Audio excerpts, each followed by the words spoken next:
Oh, cool. Hello, everybody. So welcome to the Java Champions Conference 2022 edition. It's an online conference. It's packed with very interesting sessions from Java Champions. So you can expect that this will be a really interesting conference because Java champions are typically diving into very interesting topics and everything. So today I'm hosting Heinz Kabutz. It's a friend. We know each other from a long time. We met at conferences, and then I was fortunate to be invited to JCrete. Is organizing probably the best conference I've ever been over the course of my years at conferences in Crete. And it's a conference where it's an unconference actually, where we basically arrive there and there are simple rules, friendly environment, super interesting people, super interesting environment and sessions and everything. It's really recommended. Heinz is well known to be a I don't know your title. It's like an instructor or like a consultant. Is specializes in Java and the very gory details of Java. He gives courses all around the world. He has a newsletter that is probably now published or has subscribers for what, more than 200 nations over the world. How many? It's not that many. It's only 150, I think. Okay, so but I'm yeah, still waiting for the Vatican to sign up. And but yeah, Heinz has a very big impact on the community because of his newsletter, the conferences, and organizing things. It's just great to be around him. It's a super interesting guy to be around with. So I'm very looking forward to this presentation because we at the Jerry team, we have done a little bit of work on Loom, but I'm really excited to know about what's new because this work that we have done was a couple of years ago now, and now I'm really interested to see the latest developments, and so I'm really, really interested in this presentation. If you don't know, Loom is an OpenJDK project. The aim is to bring something very new to the Java virtual machine. And with that, I leave the word to you, Heinz. That's your presentation. So let's have fun. One small note for the people that is listening to this presentation. If you have questions, put the questions into the YouTube chat. We will eventually pick up the questions either during the presentation if they're, pretty much in context. Otherwise, if the flow of the speaker is that it will go forward, we will resume all the questions at the end, and we will have kind of a friendly chat afterwards after the presentation. So we will pick up every questions from there. Okay, have fun. Thank you. Yeah, thanks for the intro, Simone. Yeah, the fun thing with this conference is that even though in the next talk starts at precisely 11 o'clock, we don't, it's actually not a problem if we overstay our welcome in this particular room. So if you have questions that we can deal with afterwards, then we'll just keep the room open and answer those questions. So I see so many wonderful people here, Mario and Peter and Andre and Ian and Jasper, and so welcome. Thanks for joining. I'm really excited about this, and I'm also really amazed and grateful for how wonderful Ken Fogel has put this conference together with his team.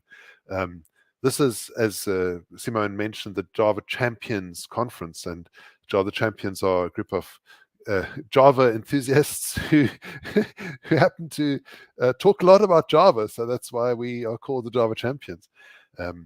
But yeah, it's an absolute pleasure, and thanks for having me. And I'm also really excited to have Simone as my moderator, because Simone has actually tried or has actually used Project Loom for a real project, which I'm really excited to discuss maybe during the talk or even afterwards. All right, so let's first of all look at why we need this thing of virtual threads. Why would they go and change the way that threading works at the moment? Well, we've got all these solutions for threading, because the problem with threading is that at the moment, if you start a Java thread and I saw a comment about somebody commented about how I say thread, and now I'm all self-conscious, wondering what am I saying wrong about the word thread. But anyway, the problem with Java threads is whenever you start a Java thread, it actually starts a native or platform thread on your system. So here's a little demo that I've got, where I'm going to make lots of threads. So I've got a cache thread pool. I've got a phaser. If you don't know what phaser is, you really need to know what phaser is. I've got an atomic integer counting the number of threads. And what I do is I submit a new job. I increment the number of threads and print out what it is. And I say that the phaser have arrived. And then I just sleep for 10 days. So it's going to take a while. And then I'm going to continue. And the reason why I'm doing this phase is just to keep it in steps. I'm not going and submitting the jobs faster than they actually can be scheduled. So if you run this, you notice that it first of all, it takes a while to start all these threads. So, I'm starting more threads and more threads and more threads. And you're looking at about, in the hundreds of microseconds per thread. And then depending on your hardware, you're going to, and your operating system, you're going to, at some point, you're going to die and it's not going to work anymore. So you're going to get, for example, an out of memory error when you're trying to construct a thread and there's no more thread, or there's no more threads available. And Mac OS X, for example, this is what I'm running on, they've got a limit, and the limit is sort of weird. It depends on what you're running, what hardware you've got, and so on. On this machine, I can start up to 16,000 threads. On my other machine, I can only start 2,000 threads. But there is a limit. There's a limit, and it takes a long time to start them, and it also, and at one point you fail.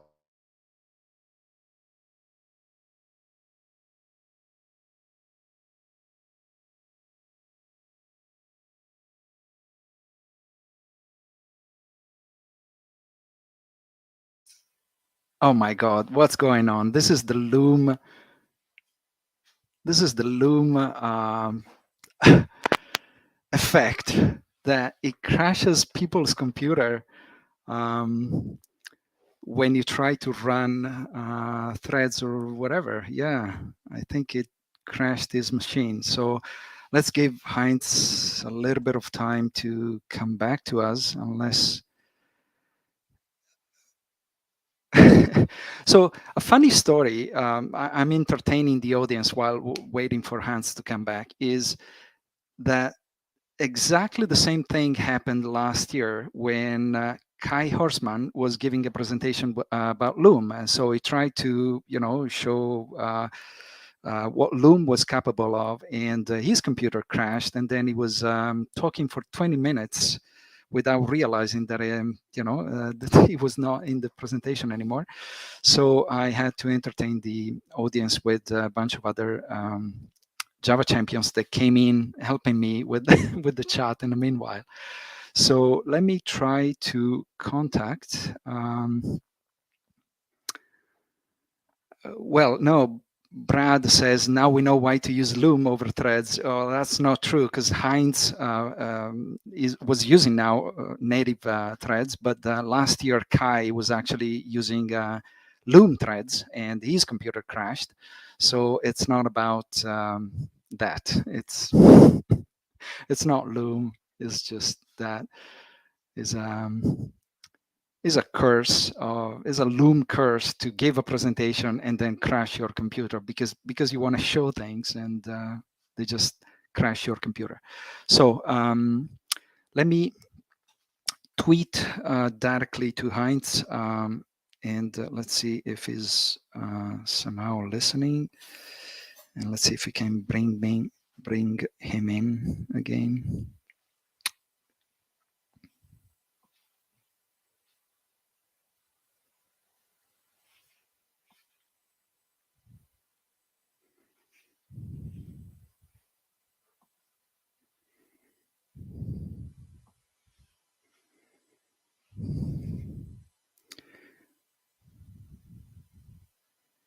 We lost you, Heinz. please rejoin.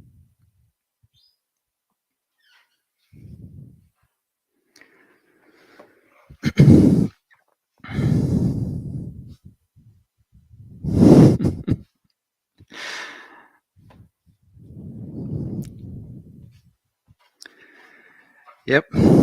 Oh, he's back. Yes, I'm back. Can you hear me? And you're back. Yes.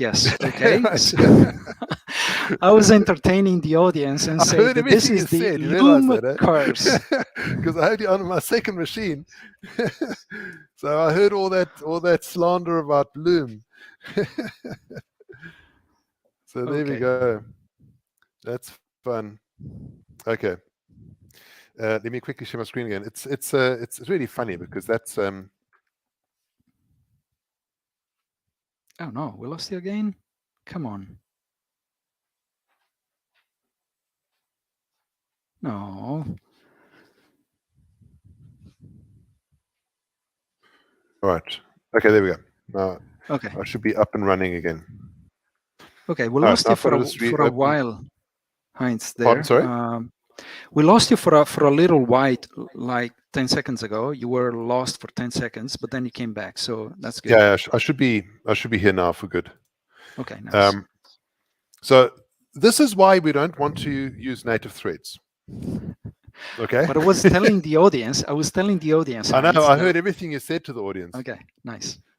So that's actually a good demo. Why we need Project Loom. Because what I was doing is I was starting platform threads, native threads, until I ran out, and then it crashed. Too many open tabs in Chrome. No, that's not the problem. So what Project Loom gives us, it gives us the ability to construct millions of threads, which are all running at the same, well, seeming running at the same time. They're not really running at the same time because they're not that many threads available. All right, I saw there was one question about about cyclic barrier. Phaser is a little bit like cyclic barrier and count on latch mixed together, but a bit more modern. So that would probably describe it the best, I would say. It's like a mixture between cyclic barrier and a count on latch.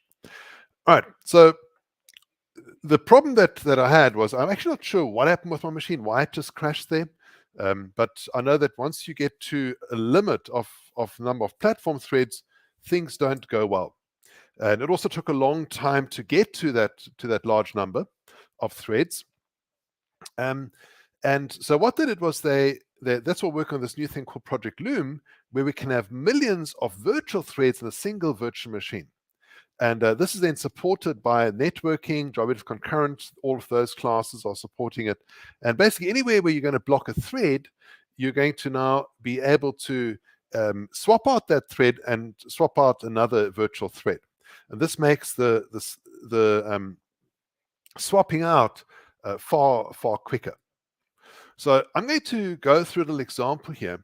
This is a best deal search. We've got a web page server, and there are 4 steps we have to do. We first have to scan the request for a search term. Then we're going to search the partner websites. We're going to create advertising links. This happens sort of in the background. It's more related to the search terms than the partner websites. And then we're going to collate the results from the partner websites. Now, we can, of course, reorder some of these steps. Like we can do the advertising links whilst we're doing the scanning and the searching for the partner websites. And there's some reordering that can happen, and we could even parallelize some of these steps. So in the most simple way, we're doing everything single-threadedly. So the render page comes in, we call scan for search terms with the request coming in, and then I've got, then what I do is I stream through that list, I do search on partner sites with each item, and then I convert the whole thing to a list. To-list is, of course, a relatively new method. I think it's Java 16 that it's been added, and to-list, what it does is it gives you back, in this case, actually an immutable list. And then we create advertising links as well from the request, and then we are going to collate the results. So that's sort of our our best deal search, very simple, single-threaded. And what I did was, for each of the things I'm doing, I've attached some time budget, right? So don't take the time budget too seriously. The time budget is just some time, and let's just say 4.3 seconds.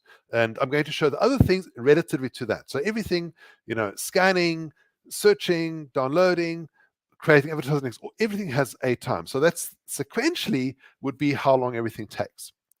Because of course you've got network latency while you're waiting for something. All right. So one way we could do this is with a future and a callable. And this way we might get better performance, because what we could do is we could do all the searching on the partner sites in the background with the callable. And then by the time we need the information, it might be there already. If we're lucky, we've got the results where we need them. All right, so here's our future renderer, extends basic renderer. And this one, I've got an executor service like a cached thread pool or fixed thread pool. And when I call render page, I'm going to scan for the search terms. Then I'm going to wrap the previous job inside a callable. So the job we had before, which looked like this number 2 here, this has been wrapped inside a callable. And then the callable is then submitted to an executor, which returns a future of list of search results. So whilst I'm doing the advertising links, at the same time, that search result is being, the list of search results is being created for me by searching on the partner sites. And then once I'm done, I get that result, and I can then collate all the results and have the final product. And if you look at the time goes down a bit, but the only thing we're saving is that we're in parallel doing the advertising links, which is 200 milliseconds in my time budget. So it's a relatively small operation in comparison to going in this big global search to try and find information on all the partner websites. All right, so another way to do this is with Completable Future. And this works, and you'll see an example of this. And what I do is I basically create all these steps into Completable Futures, and then I combine them all with all of. And the code will be faster, but it's going to be a whole lot more complicated. Furthermore, I have to always think whether I'm going to be doing CPU-based jobs or IO-based jobs. And the reason is that if you work with Completable Futures, usually they're going to use the common fork join pool for doing all the parallel tasks. And if you do all of your IO there, you could actually do a lot more things at the same time. But if you're blocking up the common fork join pool with IO tasks, then you can't use that pool for anything else. You can't use it for example, for going and doing a parallel sort or a parallel stream, or in fact, and you'd be limited by the number of threads which are inside that common fork join pool. So that's why you would need to have a separate pool for CPU-based tasks and another separate pool for IO-bound tasks. So this is what you'll need to do it properly. And so what I've done is I've also drawn an activity diagram that shows in which direction this will go. So on the one side, I'm going to fork off into 2. The one is going to be the advertising links, the other one's going to be the scanning for the search terms.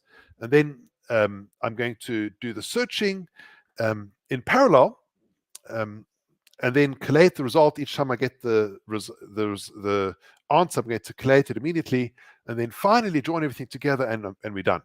So having a diagram like that just helps to guide me as to how I'm going to design the code.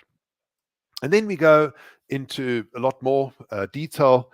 Basically, what I'll have to do is have this render page Completable Future, where I'm going to do both the advertising links and the search terms.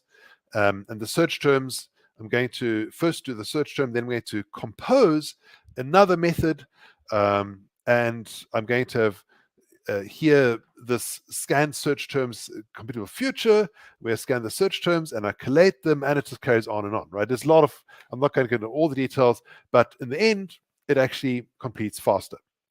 So it's a lot more complicated because what I'm basically doing here is I'm actually creating an abstract syntax tree by hand of the concurrency logic. That's what I'm doing. So I'm taking all this complicated concurrency and parallelism, and I'm creating by hand an abstract syntax tree. So that's why the code normally ends up rather complicated. Now, what about threads? Why can't I just have one thread per task? And I would suspect that the code could be a lot simpler than with the completable future. Here's how it could look. So I could simply make a new thread, which would create the advertising links in the background. And then I'd start the thread. Unfortunately, when you start threads, you have to, it's a two-step process. You first create a thread, then you start it. That's a bit annoying, but anyway. Then I would have the next thing, which is search and collate threads. I would scan for search terms, and then I would stream over these search terms. And for each search term, I would go and I'd make another thread, which would collate the result of whatever I find on the partner side. So I'm going to search with that thread on the partner side, start the thread, and then return the thread. So I'm going to have one thread started for the advertising threads. And because I'm going to, for example, in my demo, I've got 10 different search terms, I'm going to start another 10 threads for each of the search terms. So we end up with 11 threads being started. And then once I'm done, I actually want to exit only once I've actually finished the job. And so I'm going to join the first thread, and I'm also going to join all the other threads which I've started. And so it actually completes a bit faster because there's a little bit more parallelism going on here than with the previous one. I know why, but the explanation's a bit involved. We won't do that here. But the problem is that, as we saw just a moment ago, having one thread per client connection is going to be problematic if you want to have lots of client connections. Right? That's not really feasible. And in our example, we could be launching, dozens of threads per connection, depending on what the search terms are. So it's not really feasible.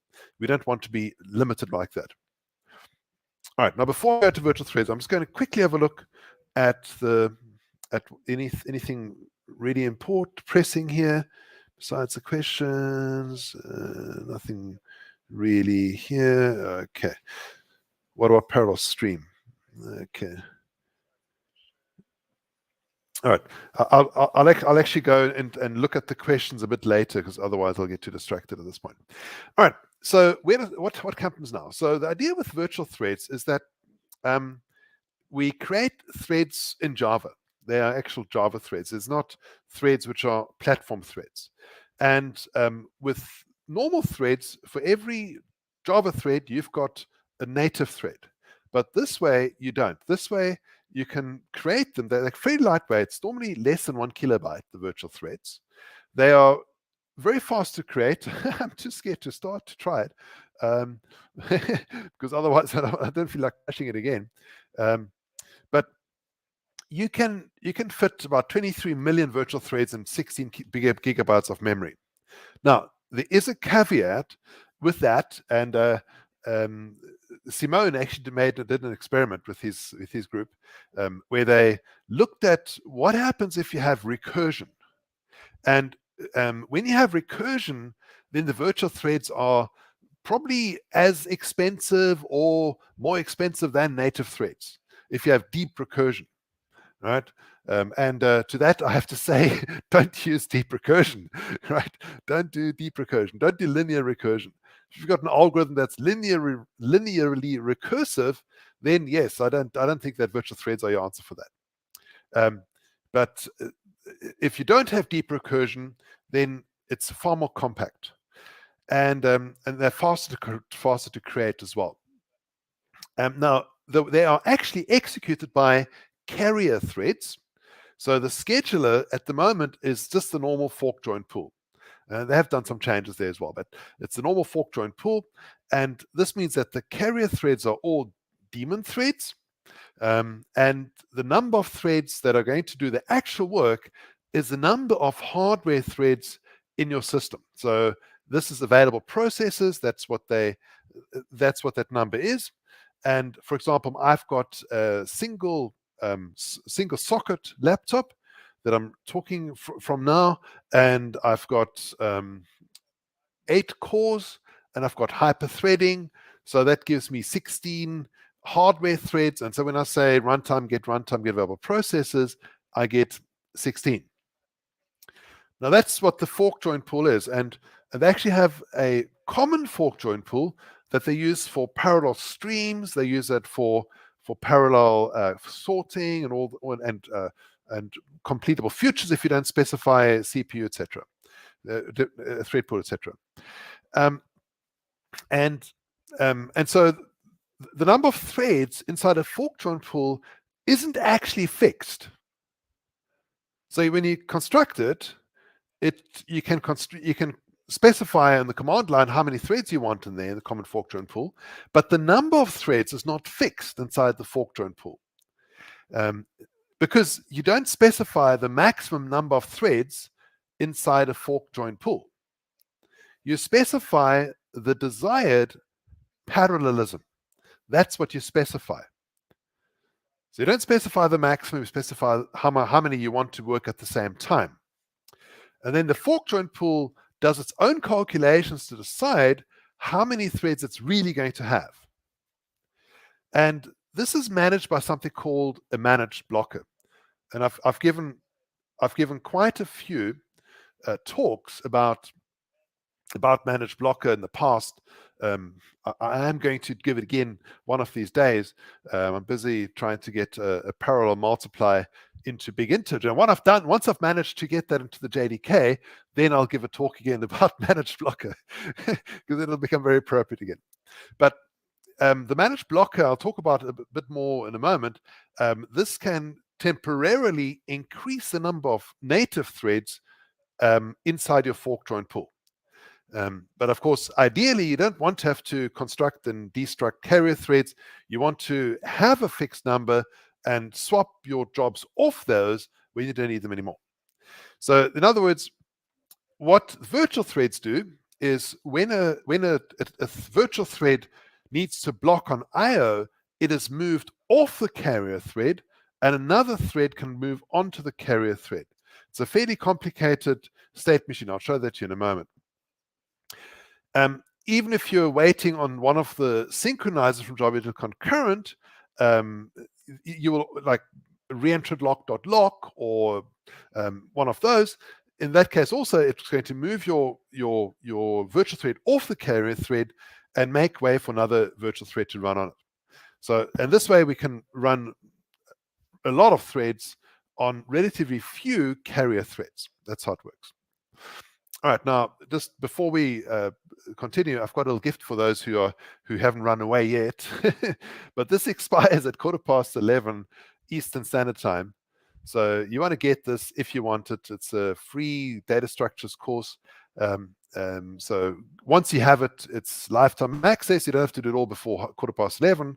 But if you go to tinyurl.com/jchamp22, you'll get that there. All right. Now, let's get back to the single-threaded renderer. If the threads are unlimited and free, why, or not free, nothing's free, but virtually free, almost free, why did we just create a new virtual thread for every task? So this is our initial single-threaded renderer. And if we make a virtual thread, this is how it looks. It looks almost the same as where I make a new native thread, except there's a more convenient method that says thread.start virtual thread. And you're passing in a task that creates advertising links with a request. And then what we do is we iterate, and we just start virtual threads like this. And so here we are now actually not going to create any more native threads at all. It's going to be 0. We're going to start 11 virtual threads, but because they are almost free, we can make a lot of these things. I've got a little demo running at the moment where I've got just a basic ping backwards and forwards, and I've got 2 million threads on one virtual machine and 2 million threads on another virtual machine. And I've got 2 million sockets on both open, talking to each other. So I'll show that to you in a moment. So the way that you can construct these virtual threads in Project Loom is you can say thread.start virtual thread, you pass in a runnable, and then you've got a virtual thread. They've also built what's really cool, a polymorphic builder. Right, you all know the builder pattern, I presume. And if you look in Josh Bloch's book on builder, there's a inside the build, he's actually got a discussion about how would you build a polymorphic builder. And in the thread in Project Loom, they've got a polymorphic builder for the virtual threads. What is Kirk complaining about? Oh, I just saw a comment by Kirk here. Can you comment on the difference between pressure on the OS and context switching rates?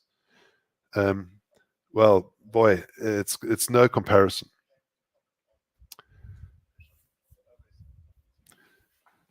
Okay, because you're not context switching them at all. It's the same thread running, just doing different things. But if you want me to crash my machine again, all right. So start virtual threads, right? Another way to do it is to make this builder thread off virtual, and then you can specify properties that are relevant to a virtual thread. So this is really useful. And then we can start with a runnable. All right. Another way to do it is to make a thread pool or an executor service of virtual threads. Now, it's not a thread pool because if something is free or almost free, virtually free, you can construct a lot of it without needing to reuse it. And so you'd never reuse a virtual thread. You'd construct it, throw it away.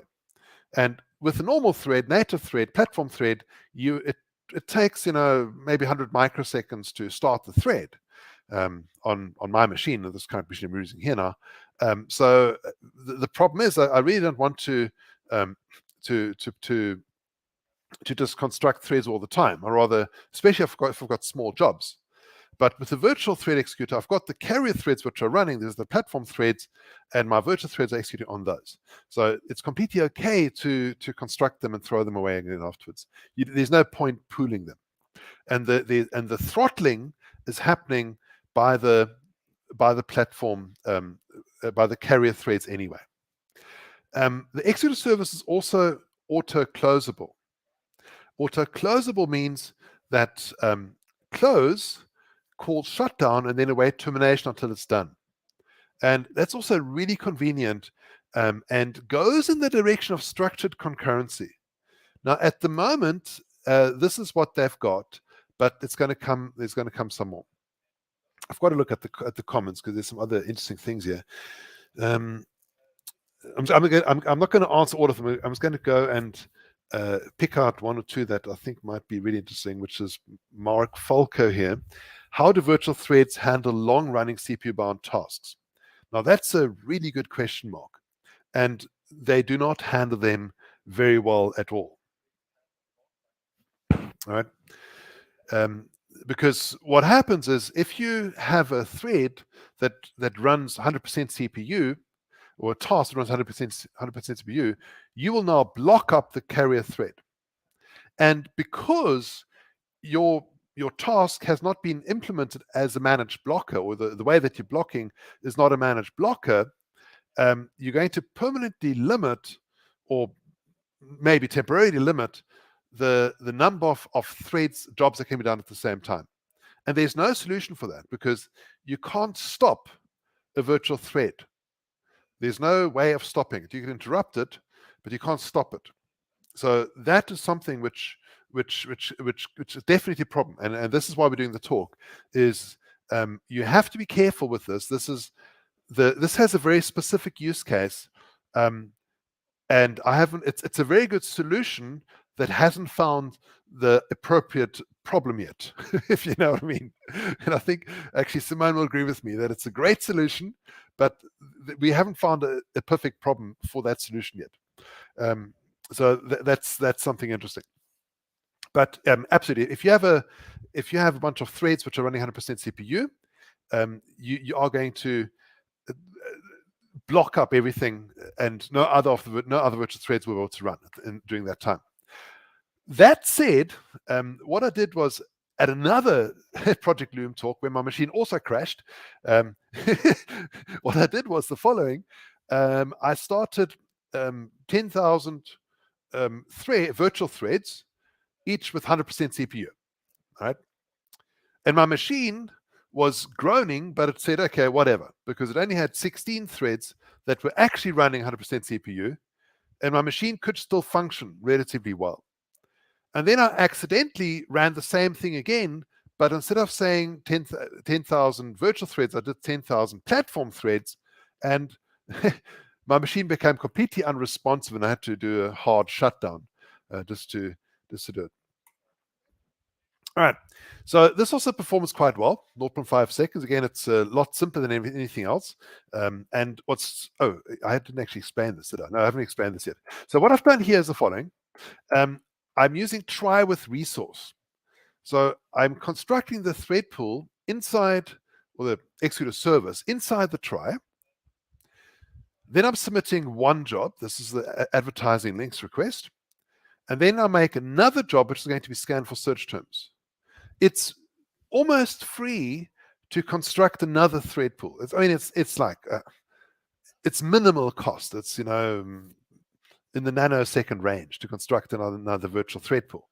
So I make another one, and I need to use another one, because if I use the original one, because I'm now because remember that as soon as I finish the try, I'm going to call shutdown, which means I wouldn't be able to submit any more jobs to the thread pool.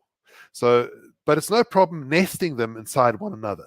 So this is my nested thread pool, and here I'm now submitting the job, and then once these are all done, the try exits, and once everything, well, actually the try exits, but it's awaiting termination, and then everything shuts down and we're done.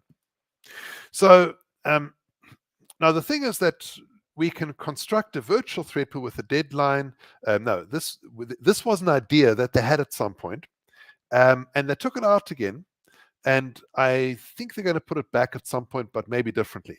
But the idea was that you can have a deadline for an executor service, and then once it's done, they'll interrupt all the threads on timeout if you get a timeout. But this was an interesting idea. There were some problems with it, and it's not there at the moment. So this whole project is still very much in flux, and we're not quite sure what's going to happen in the end.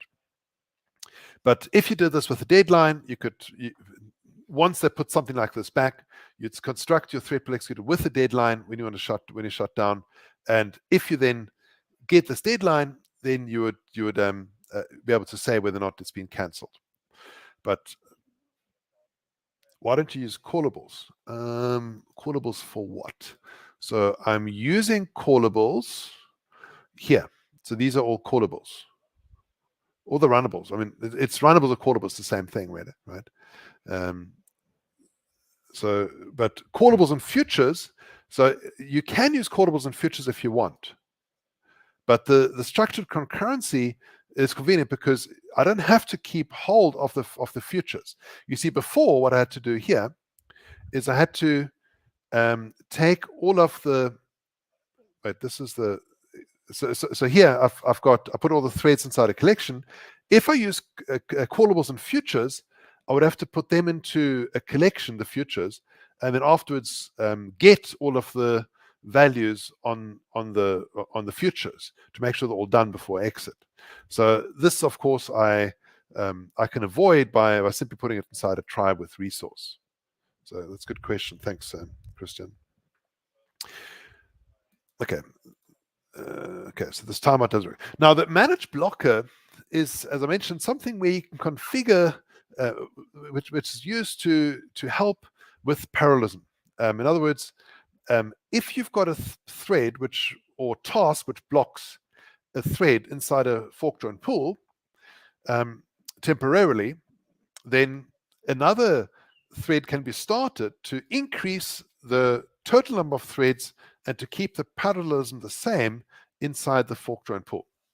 Now, this was introduced in Java 7, and the only class that had it in Java 7 was the phaser. So that was like the showcase. And then they added Completable Future. Completable Future also is whenever it blocks, it's a managed blocker. So this would increase the number of threads. And this, of course, would make some demos that I've seen look faster than they really are. But then we've got the process and submission publisher was added in Java 9. In Java 14, they also introduced the managed blocker into the abstract queued synchronizer. And this class is used for the re-entrant lock, re-entrant read-write lock, the countdown latch, and the semaphore. So you get all of those thrown in, and they're all now also abstract queued synchronizers. Then in Java 17, they added two classes that nobody ever uses, the link transfer queue and the synchronous queue. Okay, the synchronous queue is used. It's used inside the cached thread pool, but it's not used for putting and taking. Because what the thread pool executor does, it says, is there space available inside the synchronous queue? And the answer is always no, there isn't. So it never actually tries to put and take. Anyway, they've done those as well. And then in Project Loom, they've also added selector impl, object wait, and the old IO. So some of the old IO they weren't able to completely rewrite yet. I think they'll do that still at some point. And so you will temporarily increase the number of threads, number of carrier threads for this. Also for object wait as well. And I'm not sure exactly how many extra they'll make. It might be like 4 times the number of threads or something like that. It's some ratio of how many threads you've got. So if you've got code that you've written yourself where you're doing your own blocking with native methods, ideally change your code so that you no longer do blocking with a native method. But if you can't avoid that, you need to wrap that code inside a managed blocker to make it ready for Project Loom. Mark Falco, no, why no Locksupport Park? No, Locksupport Park is also supported. No, wait, it's not supported. No, you don't need that. No, you don't need that. Sorry. Sorry, good question, Mark. Why no Locksupport? So Locksupport.park is managed within the virtual threads. So if you do Locksupport.park on a virtual thread, it will simply take it off the carrier thread and put another virtual thread onto the carrier thread. So that's not a problem at all, the park. In fact, there was a funny one with that, where I wrote this code, and I would start new threads, and I'd print out how many I've made, virtual threads, and then I'd do lock.park. And then I'd start another one, and I'd do lock.park, and another one, lock.park. And I wanted to see how many threads can I start. And the lock.park was the last call inside that runnable or callable. Inside the runnable, yes. And so I ran that. I started running. I just let it run and run and run. I went away and I said, okay, let's run for it. Let's see when it crashes. And it ran and it ran and it ran. And I came back and I had something like 16 billion threads had been started. And I said, wait a moment, 16 billion threads? Something's wrong here, right? so if your runnable ends with the locksupport.park, then I think there might be some optimization where they just throw it away and they make the next. They don't keep it. Get garbage collected. Andre asks, can we have a stream of virtual threads and consume only the finished ones? That's an interesting question, actually. can you consume the finished ones? How would you do that? I don't think I would do it like that. I would actually have the finished ones. Kay says, oh, Kai's got the answer.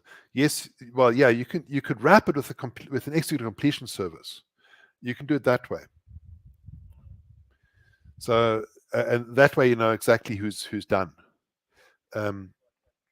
So I guess that would work. Well, I know it would work because Kai Hossmann says it works, so then it works. I will never argue with what Kai Hossmann says. All right, they've actually rewritten the socket and the datatime socket APIs, and this is to me one of the most amazing pieces of engineering ever. That they redid all this work and it still works. You know, when I redo work, it always breaks afterwards. But you probably didn't notice this that it was changed, but it actually still works, and that's amazing. And all of this is, of course, makes it ready so that we can use Project Loom with it. All right. Now, if Synchronized is not fully compatible with Project Loom, it's partially compatible, but not fully compatible. So if I go from 0 to 10,000 and I say start virtual thread, I synchronize on the monitor, and then I try and wait on the monitor, which lets go of the lock, so somebody else can also do synchronize monitor and wait. I'm going to ignore the interrupted exception in this case. And I'll start it. You'll never see this last output. Start virtual thread system print line done.join. And it will get down here, but it won't actually be able to output this. And what happens is, unless of course you have a really big machine with like with thousands of cores. But on my machine, I've got 16 hardware threads. So I think it's going to make like 256 threads maximum inside the carrier pool. It's inside the fortune pool for the carrier threads. And sorry, actually, I think it's not the, yeah, okay, so anyway.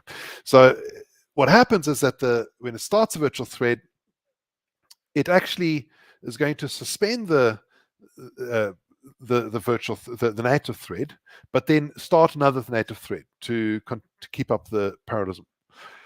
If I do this on without virtual threads, then I would see the done, but not with virtual threads because I'm going to block it all up. And the way that wait looks is like this. So inside wait, I'm going to say thread.current thread. If the thread is virtual, then they've got a special method called manage block that constructs a manage blocker. And you can have a look at that yourself, how that looks. And then that would then call the wait method. Once you exit from here, if you get an exception, and if it happens to be an interrupted exception, then what we do is on the current thread, we get and we clear the interrupt, and we rethrow that interrupted exception. Otherwise, if it's not a virtual thread, we just do the old wait naught that we always had.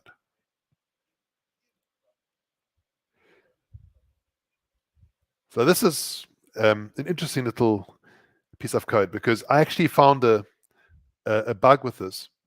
And that's not really a bug. It's sort of an inconsistency. You know that you should never call stop. And of course, I never call stop. I would never call stop.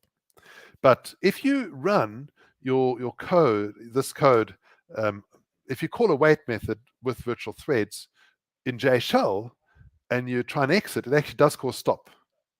And then you get a very weird error. All right.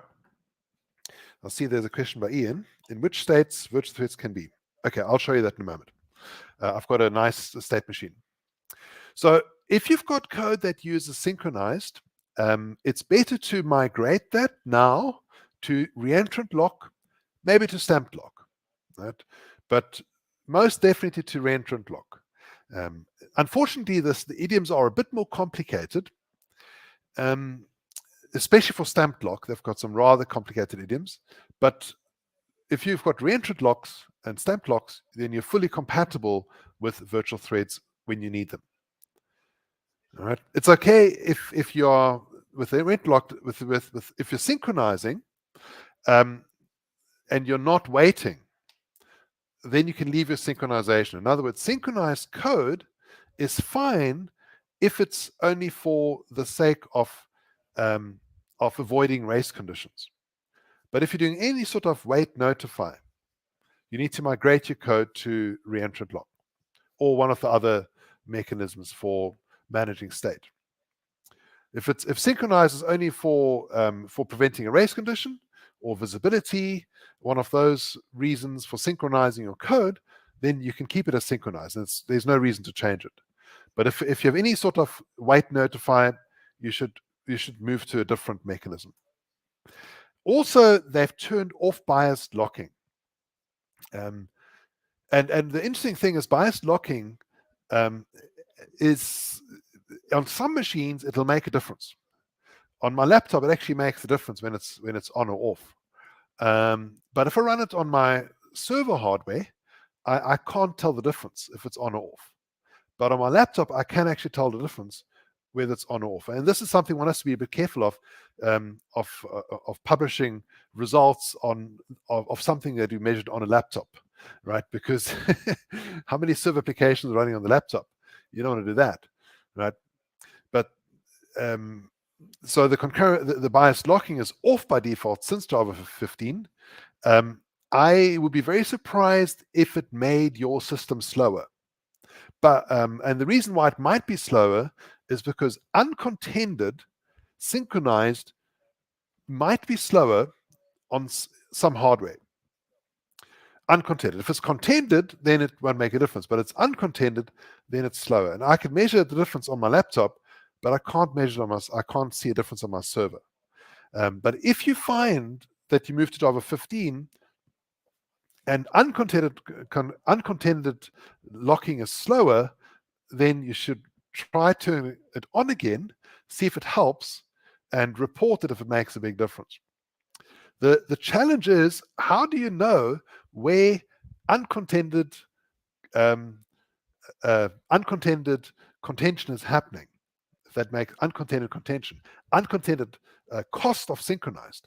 You can easily find contended cost of synchronized because your threads will be in the blocked state. But finding the uncontended is not so easy. So good luck finding it. But if you turn it on and it's faster, that might be the reason. Also, thread locals are there, but thread locals should rather not be used. And the reason is that, well, virtual threads typically are not, well, they're not reused. So they don't make much sense having the thread locals.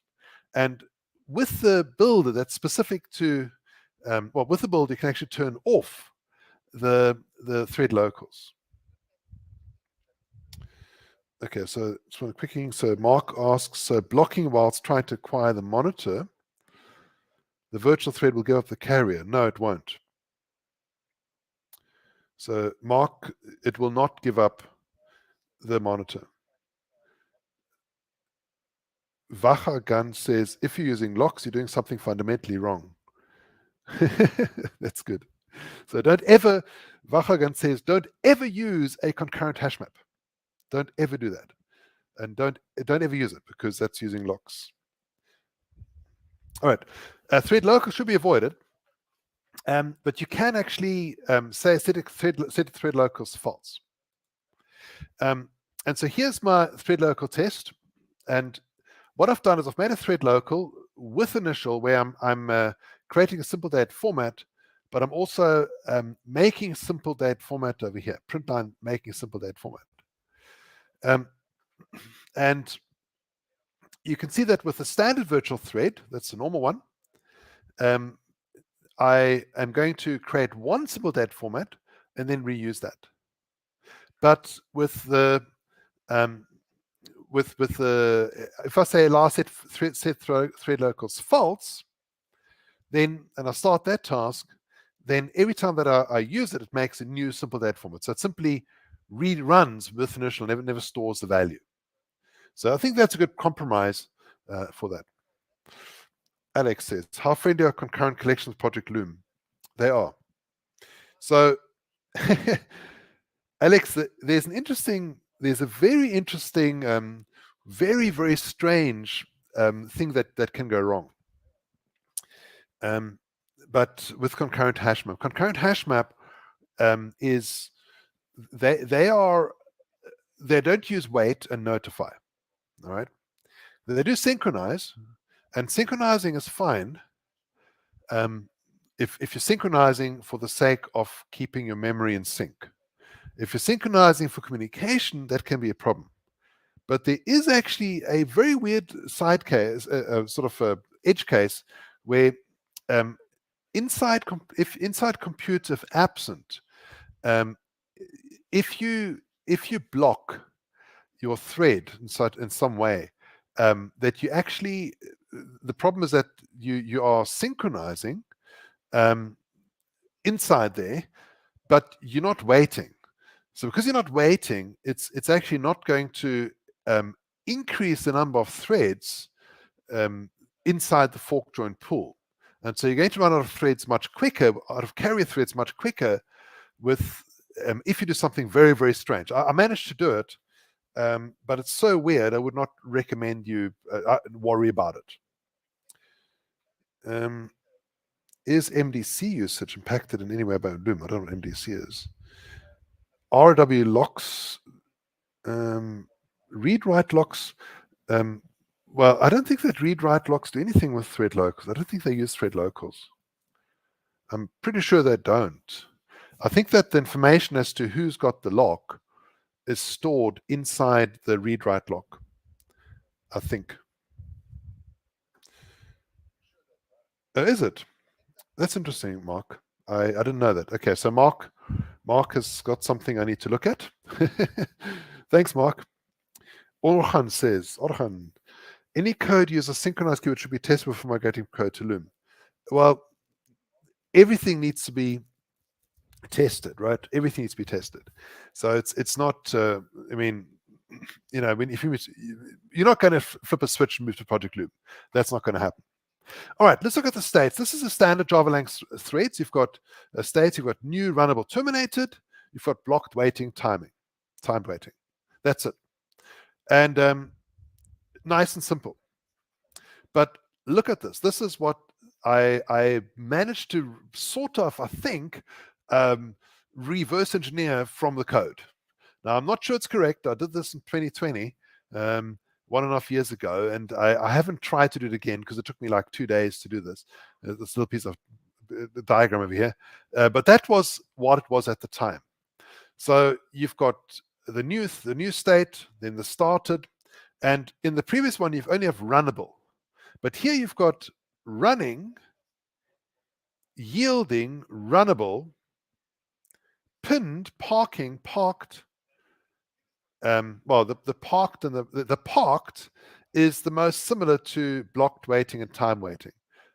All right. But these are all the states that you have with the virtual threads. So really quite a few. Michael asks about uncaught exception handlers. Now that's interesting. Yeah. I think you can actually add an uncaught exception handler. But I've done that, but I can't remember what exactly happened with that. So of course it will actually report the Java thread states. It won't report the inner states. Those are hidden from view.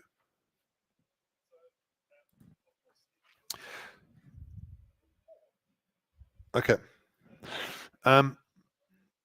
Then the benefits of virtual threads is that we can use the old, sort of just putting a buffered reader and a input stream reader around the stream, as opposed to having a channel and a buffer. But these streams actually use a lot of memory. So when I was doing my experiment, I noticed this, and I had, you've got like the print stream, for example, is like 17 kilobytes just for print stream, and it's mostly zeros, right? It's all empty space for buffering.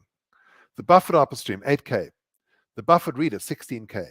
The input stream reader, 8K. And it actually used to be worse. It used to be 25K for the print stream. And for the output stream writer, it was 8K. Now it's 800 bytes. And this was actually one time when one of the only times where my Java Specialist newsletter had an impact on the on the code out there, on the code in the JDK. They changed it because of my newsletter. All right. So the one question people usually ask is, when can I start using it? When is it going to be ready? Well, it's going to be ready when it's ready. Some parts already in mainstream Java, like that, they made a lot of things manage blockers, but that also has other uses, not only for Project Loom, but it just gets ready for that. But Java has lots of different levels of readiness, right?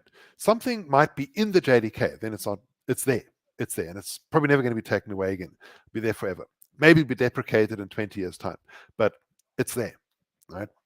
The second one is a preview feature. For example, Java 14, I think we had records. This was a preview feature. And if something's a preview feature and you start your VM with preview enabled, then all the preview features are enabled. You can't say, I want record, but I don't want the enhanced switch. You get everything that's part of the preview. So you either run it with preview or you don't. You can't choose only part of the preview. The preview is like 99% done. It's almost done. The preview has to be supported by all Java runtimes of that version. So you can't have, for example, Red Hat saying, we don't want to have records in Java 14. If they've got a Java 14 JDK, they have to have records if that's part of the preview. Then, so number one, it's there. Number there, it's almost there. Number three, it's experimental feature. For example, Epsilon GC is an experimental feature, and it doesn't have to be supported by any Java runtime. You can choose, if you've got a runtime, whether you want to support it or not. And then the last one of readiness is incubator. An incubator means, hey, we don't really know when this is coming, but we're working towards it. I don't know percentage, maybe 50% done, but it's like very, very much in flux, right? So there, I think the Vector API was an incubator or is an incubator at the moment. All right. Project Loom is none of these. It's not even incubator. It's just a project. And it's the same you'll see with Project Valhalla, Project Panama. All of these are projects. When you hear project, well, this is something they're doing, right? But it might actually never come. But it's always good to get yourself as educated as possible. Make sure you get that little gift that I posted, jchamp22, tinyurl.com, jchamp22, and then you'll hopefully be able to get at least something about data structures. All right. Are there any questions that I missed? I don't know if Simone, if you saw anything that I'm sure I've missed quite a few. I normally ignore all questions by Kirk Pepperdine. But anybody else? That's a standing joke. Pepperdine questions always get ignored. Okay, I will not report those then. But yes, can you allow me to get back in time, and there were a few that you missed.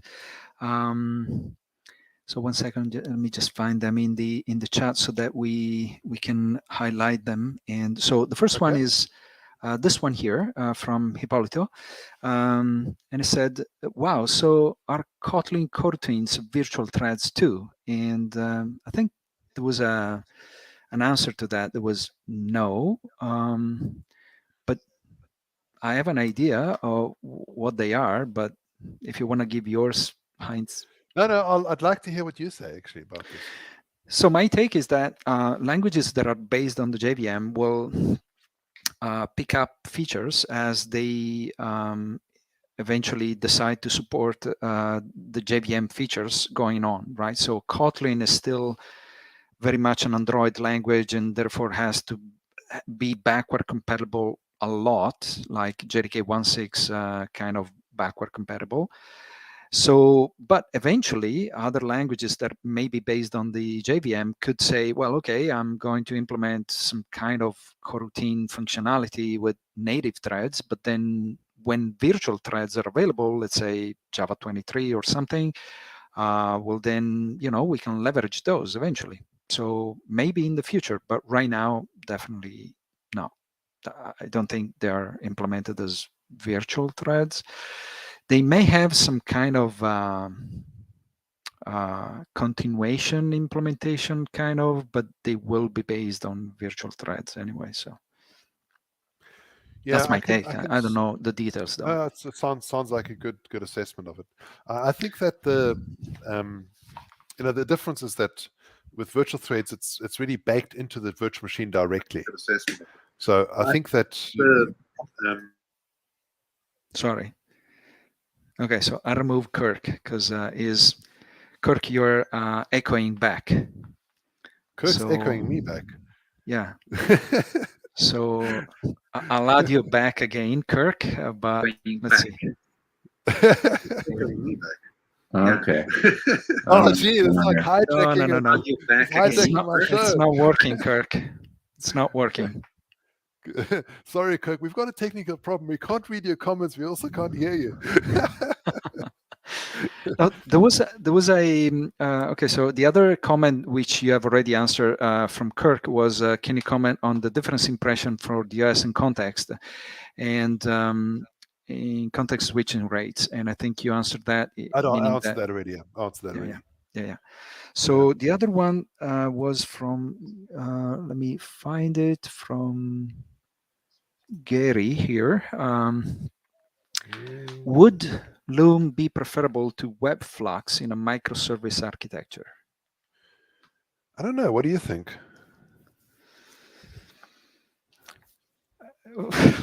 Well, okay. So what I think is,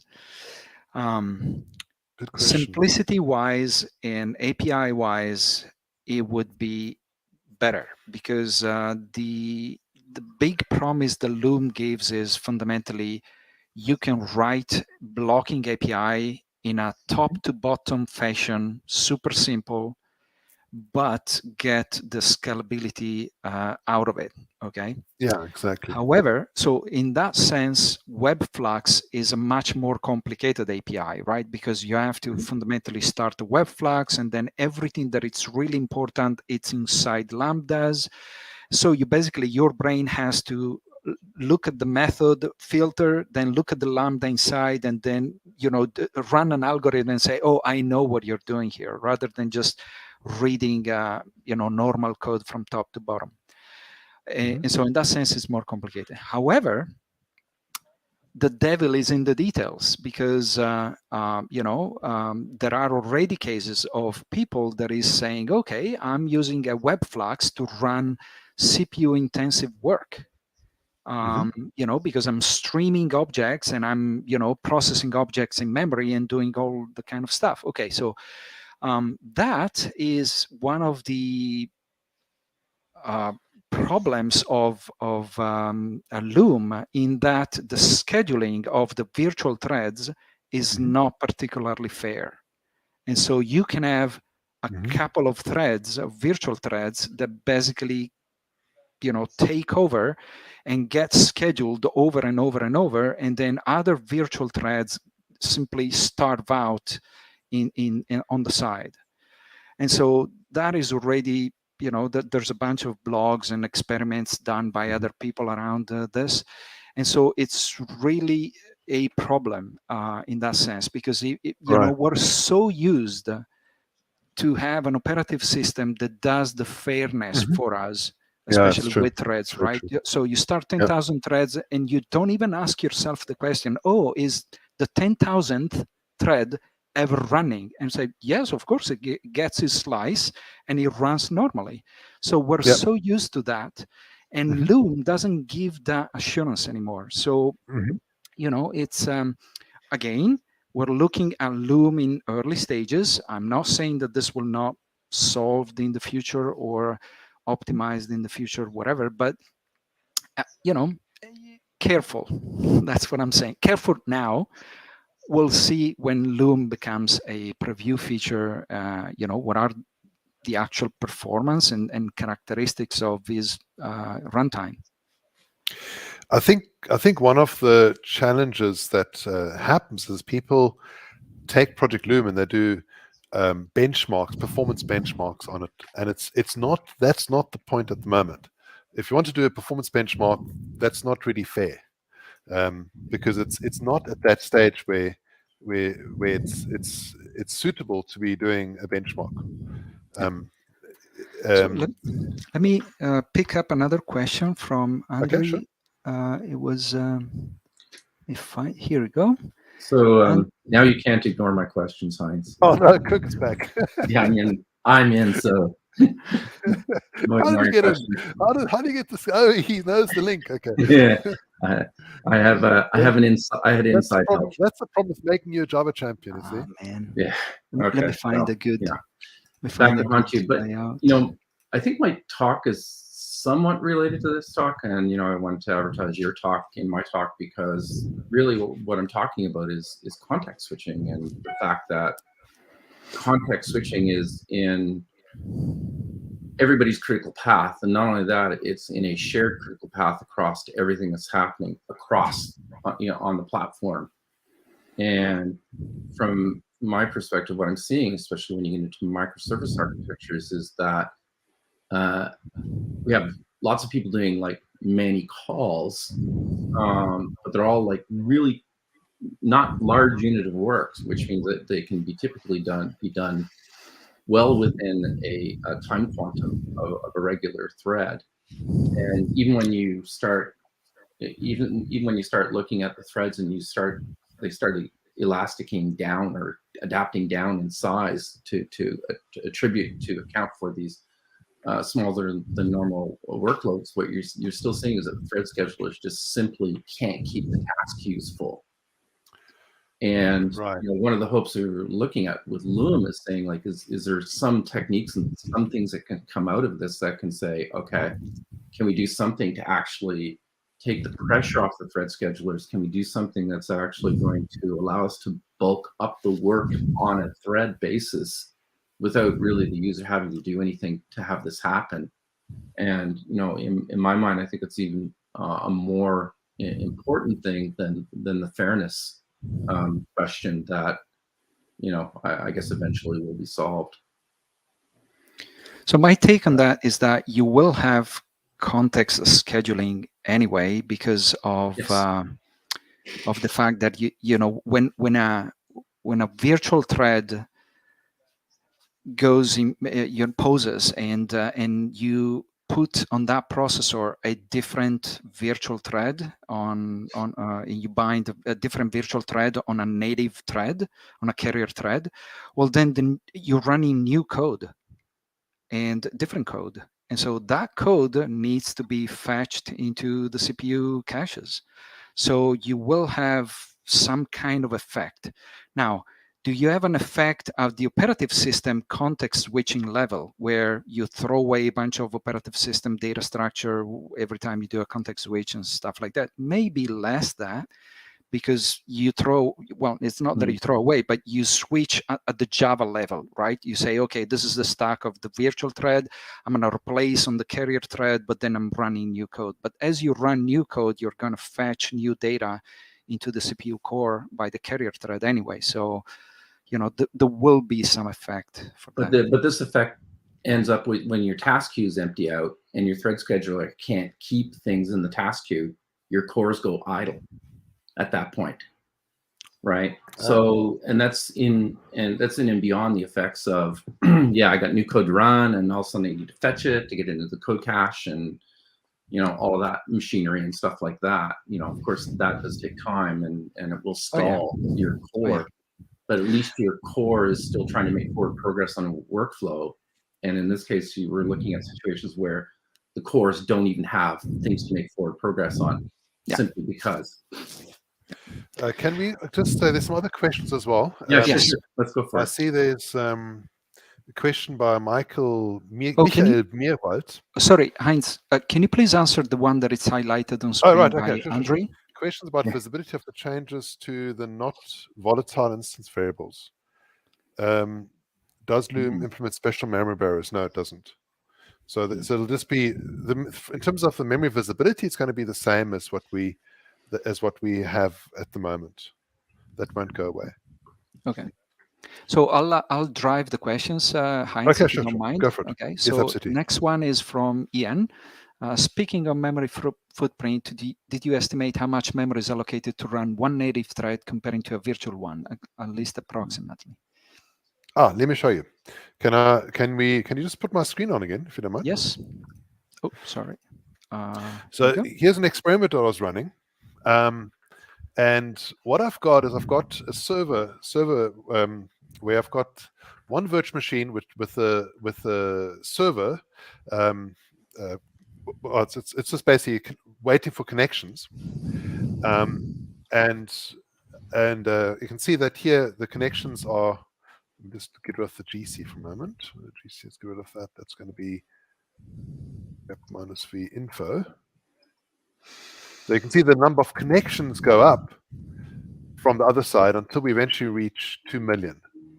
Then it stops. I mean, the server's running, so I've got a connection for each, like a established connection for each client. And then I've got the client, which is sending signals backwards and forwards. But it's not continuously sending. It's like sending, then steeping, then sending, then steeping, sending, then steeping. So it's 2 million sockets open on each virtual machine, and if you look at the amount of memory used, you can see this is now on the socket limits. This is the client side. Okay, on the client side, you can see I've got 2 million virtual threads. I've got 2 million sockets open, and this over here, the scheduled thread pool executor. This is actually 2 million, almost 2 million tasks of, and this is how they do sleep. In sleep, each time you sleep, they simply add a job to the scheduled thread pool executor to wake you up at a certain time. All right, so that can cause interesting effects as well. But here you can see there are now 4 million stacked chunks. So normally when you start up, you're going to have one stacked chunk per virtual thread. And if you take these bytes, you can sort of estimate roughly what it's going to cost. But that cost can actually go up if you have if you start up if you do more recursion. Now there was another experiment done by the Jetty guys, by Simon and his friends, and they actually did a bit more analysis of the actual cost of native thread stack size. So I don't know if you've got a link to that, but if you search for Jetty and Project Loom, they've got a very interesting discussion on that. Yeah, so about that, the recursion experiment that we did was fundamentally to mimic deep stacks. Yes, which are very common. You know, when you use a Spring application, you have a very deep stack because you know, you go through Spring security first, and then Spring itself. Wait a moment. I mean, are you talking about like hundreds of levels? Yeah. Yeah. Yeah. So, for example, the normal Spring stack. The normal Spring stack, if you use you know, like a fully fledged Spring application where you have Spring security at the front, and then you have a bunch of objects that gets wrapped by proxies and the Spring proxies and so on and so forth. It is typically down to, you know, up to 500 frames. And so the recursion experiment was, okay, so if I create a native thread with 500 frames, which is common, and I create a virtual thread with 500 frames, how they do compare, right?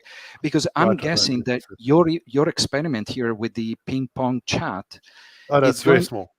Yeah, exactly. The number of frames are probably very small. You have virtual like thread.run. 2 or 3. Yeah, exactly. And then you have socket.write, and then that's it, right? So you have 2 frames.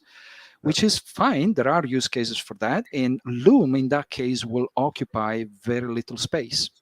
Yes. But for deep stacks, it will, you know, our experiments were basically how many virtual thread can we create with 500 stack frames. And the result was about the same number as native threads. Okay, so Interesting. yeah, that was the interesting thing. It's like, but there was a big difference.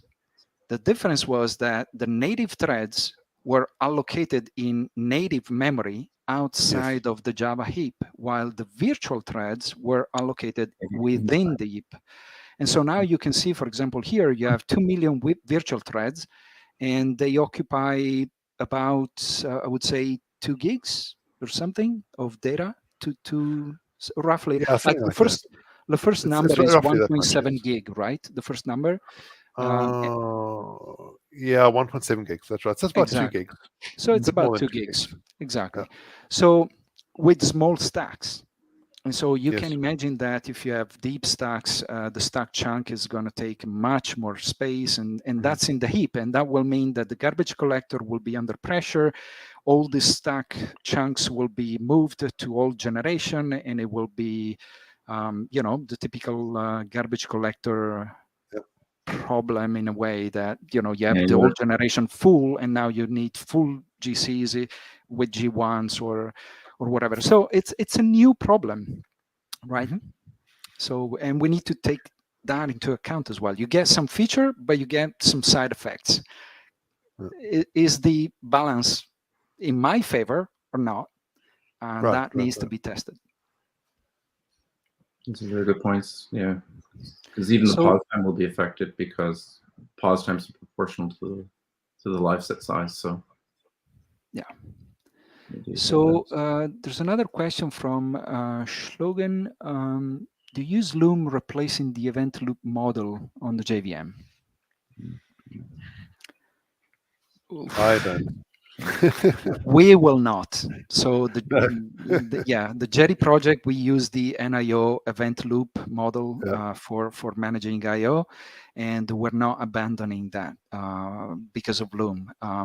We're just relying on too many things, and Loom is a new technology. It's gonna take a while before it stabilizes and everything. Then maybe 10 years from now, well, I wouldn't say 10 years, but because technology runs a lot faster, but maybe in the future we can reconsider it.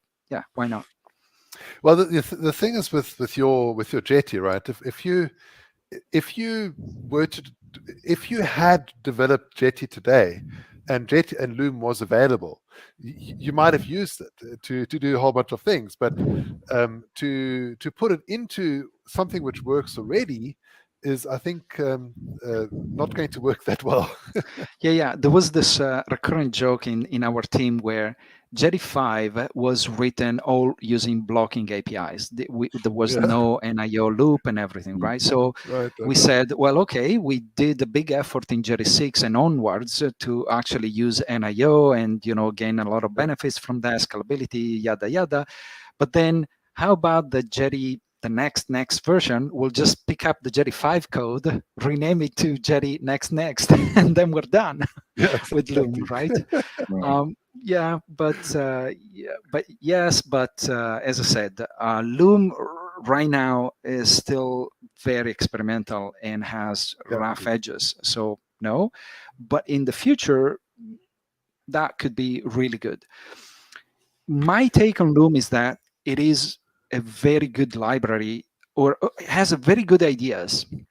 But the key point is, I want to use them consciously, like I would with a library, right? So I have this problem. I can split it up into multiple virtual threads. It is exactly the good, for example, the first example that you did in your presentation, Heinz, which is I'm using a blocking client, or maybe a socket, a blocking socket, to call a website and get some results back. Perfect use case for Loom, right? Perfect. Absolutely. And so absolutely, I have this use case. I'm using Loom exactly in the way that you did. I mean, I wrap my own application code inside a virtual executor, and I use Loom as a library for that. Now, the question becomes, should Jetty do that for you, right? And call your servlet code already with a virtual thread? Well, that is maybe I don't Yeah, think exactly. so. That is a much No. different decision for us as a container to take, because we do not No, know you what can't is do your that application because looks like. You can't do yeah, that you don't because know you what to just be doing. don't know all of the You use can't do that. cases that people are going to, Yeah. how they're going to implement your serverless, and is that a good use case for this technology or not? And even if you have Yeah. projects that actually do have good use cases for this, I think like Apache JMeter is one of those projects that has a good use case for this. What we found is that the thread models, and I imagine this is the same with a bunch of other projects, thread models are so intertwined with the application logic that you basically have to rewrite it from scratch in order to take advantage of Loom, or rewrite huge chunks of it from scratch anyways, because they're just so tightly coupled. Yeah, yeah. So, yep, let's see if we have some other questions. Threads are allocated outside of the heap. Are virtual threads allocated inside or outside? So inside, yes, they are in the heap right now. Okay, so that's again Yes. experimental code. We don't know if this is going to change in the future, but yes. Mm-hmm. And at the moment, they're just using the fork-driven pool for carrier threads, but that might change in the future as well. Yeah. What is the best use case to implement Project Loom? What is worst? And don't do that. So I think we touched on that. Loom is very good if you have blocking I/O. That's a perfect use case for Loom. Or if you have heavily contended locks, perfect use case for Loom. If you have pure CPU work, for example, object transformation, may not be that suited. Yeah. Yeah. Okay, does the book Concurrently in Practice needs to be rewritten in the context of Project Loom? Well, not rewritten. It needs to be rewritten anyway. It's kind of old now, isn't it? Yeah, not rewritten, but certainly have a section for Loom. Yeah. Yeah, for sure. I'm sure once Brian gets around to it, he'll definitely include Loom. I was shadowing him when he wrote the book, and I can tell you, if he writes books that way all the time, we'll never see a second version of this unless someone like you steps up and like rewrites it. So Marwan asks, should application, not libraries and frameworks, developers, be concerned with Loom and all the details? Well, I think you need to be careful not to believe false promises. Yeah. Because I can add. yeah. Go for it. No, because the thing is, one of the reasons I started looking at Project Loom is because I would give talks about concurrency, and people come to me and say, you know, what you're saying is all not relevant anymore, because we'll have Project Loom and you'll be able to do millions of threads running at the same time, and you know, everything will be faster. I'm going like, you still have the same number of CPUs, right? What's really Yeah. The other thing that could be something that application developers should look for is you don't normally write an application standalone with no dependencies at all, right? You write an application, but you reuse library code that you did not write. So okay, so now your code, you use virtual threads, but eventually you're going to call these libraries. Are they Loom ready or not? That's a very interesting question. It's, you know, sometimes they are, sometimes they don't, but you don't really know until you actually ask the library implementer to do that. So if a library use synchronize and wait and you know, to do things, then with a virtual thread, you may end up into problems. So, you know, again, or worse. I mean, as I said, if you I can construct some very strange code that will cause worse problems, and then block up all the carrier threads, and then you're stuck. Yeah. So again, we're talking the current state of Loom. It's not the final state, but you know, there are things to be concerned with.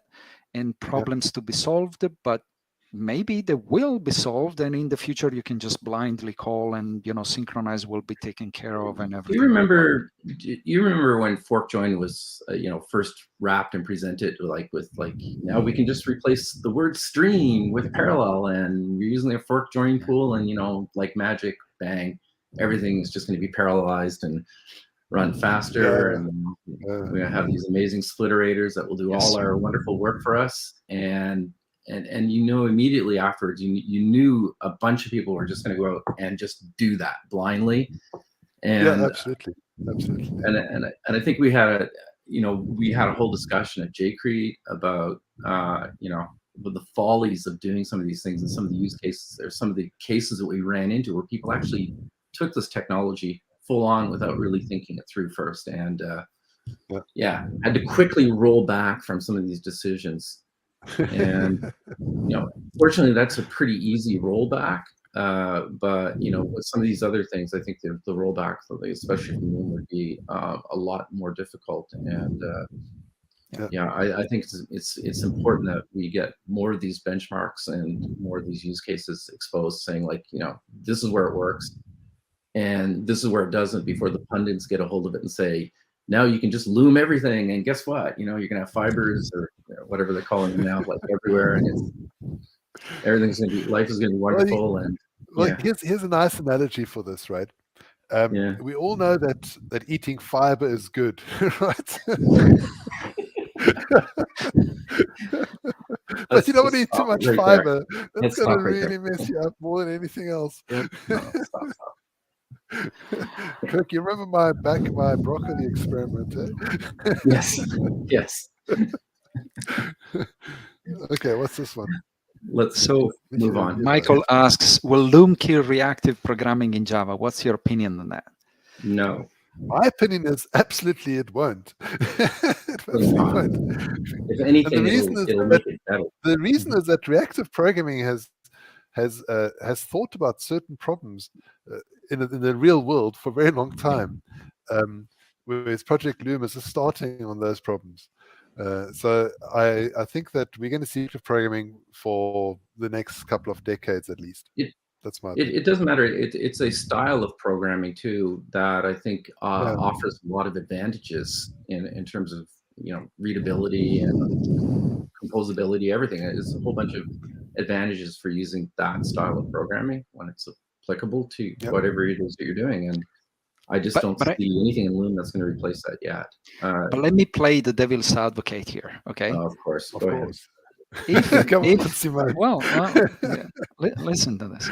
So if Loom is as efficient, and let's say the Loom, it will be implemented in a way that it will have none of the problem that we discussed, right? Allocation not in the heap, and thread lockers are fixed, and stack depth are not a problem, yada yada yada, right? So it's good. It's really good.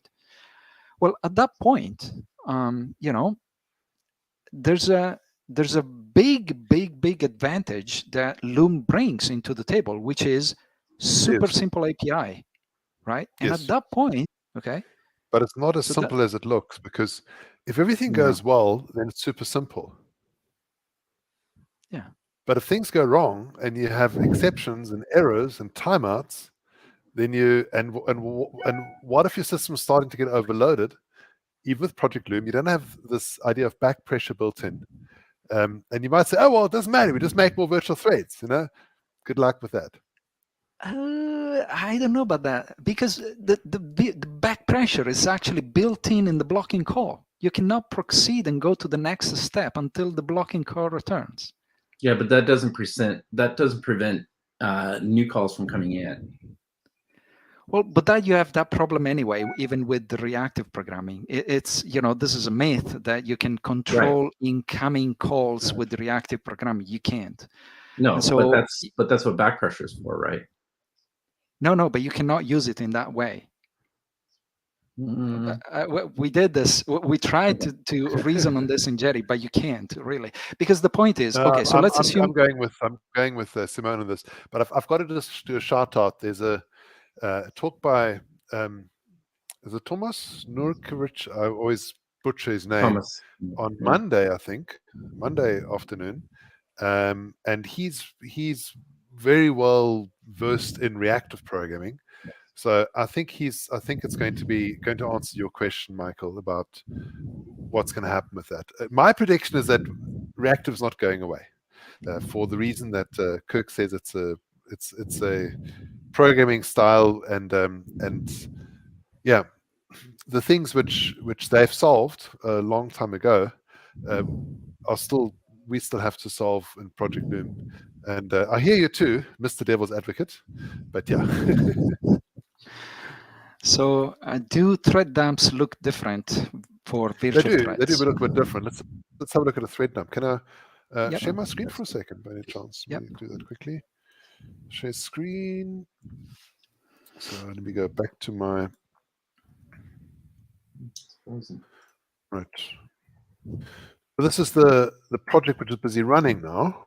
And you see that it's sending messages backwards and forwards. And if I do JPS base stack 1, 2, 3, 5, this is what the thread dump looks like. So you can see that there are a bunch of virtual fork join pool threads. Here there's fork join pool threads. And well, this is fork join pool threads, nothing really special about them. No, but you could see that the fourth frame of that was virtual thread something. So let's see let me just quickly put this into Go to the bottom. And I saw virtual somewhere. Let's just search. Yeah, go to the bottom of one of the. Oh, there we go. So this is a fork join pool worker thread, and this is actually from schedule unpark.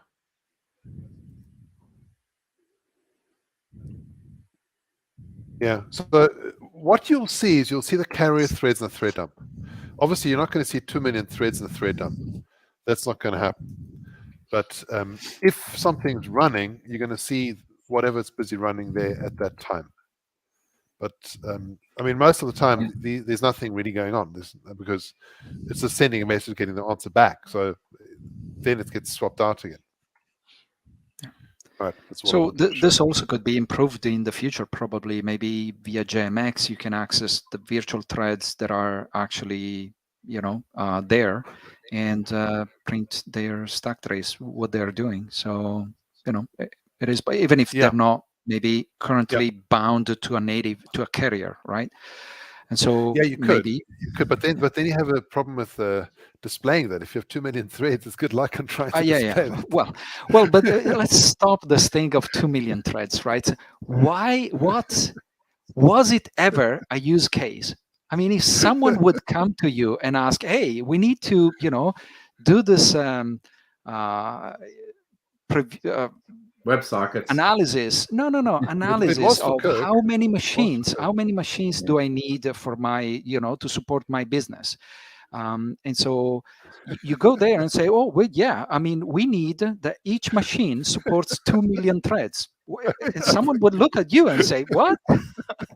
Are you like there are no machines like that?" So hey, come on, 2 million threads is right? not a use case. It is a nice way to boast. Come on, don't diss my wonderful experiment now, Simone. Sure. Needs more than 640K of RAM anyways, right?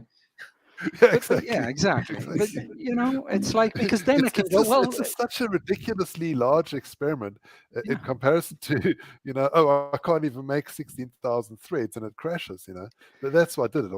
And Kirk had this experiment where he made, what was it, 100,000? No, you made 1 million threads, right? No, 1 million. It was 1 million threads on one server. So it was a WebSocket benchmark. No. Sorry, it was 1 million sockets with Java 9. Yeah, WebSockets. Yeah. So we had to support 1 million. 1 million sockets. So of course, because Kirk did 1 million, I had to make 2 million. That's why. That's the reason why it's 2 million. That's the only reason. We did the same. Yeah, we did the same with Jerry. I mean, we've seen a single machines with up to north of 500K and closing to 1 million. It's not a big deal. The problem is that, well, not the problem, but if all of them are idle, that's not a problem. You have 0 threads running, and you're good to Yeah, go. exactly. Yeah, If you have actually had 1 threads being million active. requests per second, well, Oh, now that's Yeah. becomes a little bit of a problem. Yeah, of course. Yeah, Of course. our threads were active actually, so we were actually pumping messages out through the threads, Your but threads not were at active, that your rate. sockets were active, not your threads. Yeah, some of the threads were active. Any more questions? Let me check. There's a couple of good ones I think you missed, Simone, there. I'm not sure if you missed them or didn't get to them Well, yet. I'm sure I missed pop quite a them few. up then. If you click on the, can you click on the ones they pop up on the screen? Oh, that means Kurt? I'd have to actually look in the comments section here. Yeah, I can do that. Sure, There was one about sure. debugging, which I thought was a particularly good one. Just like how do you debug this stuff? Implications for debugging in Project Loom. Yeah, exactly. Let me find it. I've had some very, very odd bugs, like really strange things going on. But that was in an experimental version of Project Loom, so I think that is going to be seen. The idea with Project Loom is that you can literally step through your code in the debugger, and you just go top to bottom. And that's a big benefit over having all these callbacks, and this one calls that and that one calls that. And so debugging should be way simpler. They want to integrate Project Loom with Flight Recorder and all of those other great tools for debugging and checking stuff. So it should improve. Debugging should be much easier in Project Loom. What about this? Ooh, good question, Carl. Should be the configurable schedule at the moment. At the moment, it's not that configurable, but they might do that in the future. The options. Yeah, because a fork join pull does a reasonable job at the moment, but they're just using what they've got at the moment. Yeah, so. Okay, so that one was about the thread dumps we've answered. This is again about visibility, memory visibility. I think. No, we've got that already. I think. Did we do that? So if you start a thread, I think there's a native thread. There is an happens before barrier when you start a thread. If you start a thread, you mean? Yes. Yeah. Yes, that's right. Is it there if you start a virtual thread as well? Can you see everything that was set before? That's a good question. I'm not sure. I would imagine so. I'm gonna. Me too. I'm gonna say yes, most likely. Yeah. It would be really weird. It would make sense otherwise. Yeah, you're gonna break a lot of stuff if you don't. Oh yeah. So you'll need that. So Basler is asking one down here. Start virtual thread. Let's have a look. It's virtual thread. So does Loom? Okay, so let's see, Peter here. Does Loom help with the microservice that takes messages from RabbitMQ and put them into RabbitMQ throughput? That seems like I/O to me. RabbitMQ is. Sorry, just to answer that question, there's actually, it looks like there is a happens before edge because they're doing a volatile. They're going to be doing a volatile write and read on that. Okay. So it looks like it. On what is that? That is on compare. What is this? This is compare set state. It's it wouldn't make sense if they didn't have that. Put that way. This is a var handle on state, which is a state, which is an int. So they've got a volatile int state which they use. So yeah, I would imagine so. Yeah. So does Loom help with a microservice that takes messages from RabbitMQ? And then there's a similar question that says the microservice is one service calls a bunch of others. Whenever there is I/O involved and you want to do it in parallel, I think that's the sweet spot for virtual threads. I think so, yeah. Okay, we're closing to the end and say JavaStream. Let's see this.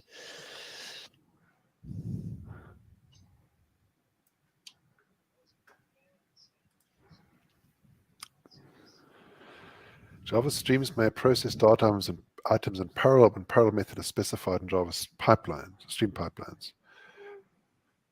Would there be any benefit if this method was implemented to utilize virtual threads? No. Virtual threads help with concurrency, not with parallelism. That's my quick answer for that one. And parallel streams would be for parallelism. So if you're doing any sort of blocking I/O calls or stuff like that, blocking on the Java concurrent libraries, then that would benefit from Prodigy, but not the parallel streams. Yep. Then we have a couple of comments from Michael and Mark about the win million threads were to impress, definitely. And they were not queuing impressed, a task. It was a vanity benchmark. Absolutely. Well, I had to. I mean, I had to get past. I didn't do double Kirks. I mean, there's no. My benchmark was a vanity benchmark, and Heinz was like just saying, "Yeah, I can top them. I'm going to do it." Well done. Yeah. So yeah, no, it's to me the holy grail of Loom is the API transparency. However, that's an incredibly difficult thing to solve. That with so many ramifications, that can we have a perfect solution? Maybe not. And if that's because other have tried, like promises in JavaScript and channels in Clojure or other innovative technologies that you can use, or coroutines in Kotlins and whatnot, right? Go routines in Go. So the problem is really hard, and Loom takes a very different and novel approach to this problem. And it's like, yeah, we'll try to make it completely transparent for you. But my take is that it comes with some restrictions. Now, you can be totally good with those restrictions and, have a very good time to market, because now everything is so much simpler on one side. For other use cases, maybe the balance is not that in favor of Loom. And so, yeah, it's a good technology. Should be used where it makes sense. That's my take. And let's wait for when it comes out, because maybe when it comes out, it's going to be super shiny and and super good, because it would be really an advancement in technology if Loom would succeed. Absolutely, it's going to make things so much simpler. So yeah, I share the emotions about it. It's like I really would like to succeed, but I am a technology guy, so I look into it with some kind of more reflective eye, and I see, oh, there's this problem, this compromise, this other compromise, and say, okay, exactly. well, there's always a compromise. Yeah, it's very early, so let's wait. Okay, so that could be a wrap. Of your questions, because I know we. Oh, yeah, go for it. We were joking with you early on about not answering your questions, but I think we covered everything. Yeah, I think we did.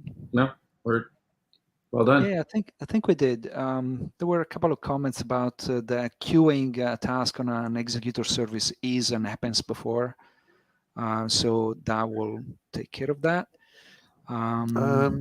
So yeah. I'm not sure about that. I don't think there's a queue. I think it gets queued into a concurrent queue, which will have a happens before. It doesn't make any naturally. sense. It doesn't make any sense an executor to put in service. No, it doesn't make any sense to put in a queue. Why not? Executor you're services you're going to start a virtual thread immediately. Sorry for the virtual thread. Okay, so the virtual executor service. Yeah, well, but the thing is, you're going to start a thread, and that gives it happens before. Exactly. So you're good with that. Exactly. Yeah. Yep. Okay, so that's a wrap. Thanks, Heinz, for Very the much, guys. wonderful Thanks, Kirk, and presentation. thanks, Thank Simone. you, Kirk, for joining us in the discussion. Definitely. For all the people that are still here, please explore the rest of the Java Champions conference, because it's really packed of super interesting stuff. So I hope I see you guys in some other events or sessions. And thank you, guys. And thank Heinz, and thanks, Kirk. See you. Thank you, Simone. Thanks. Right. Thank you. See you around.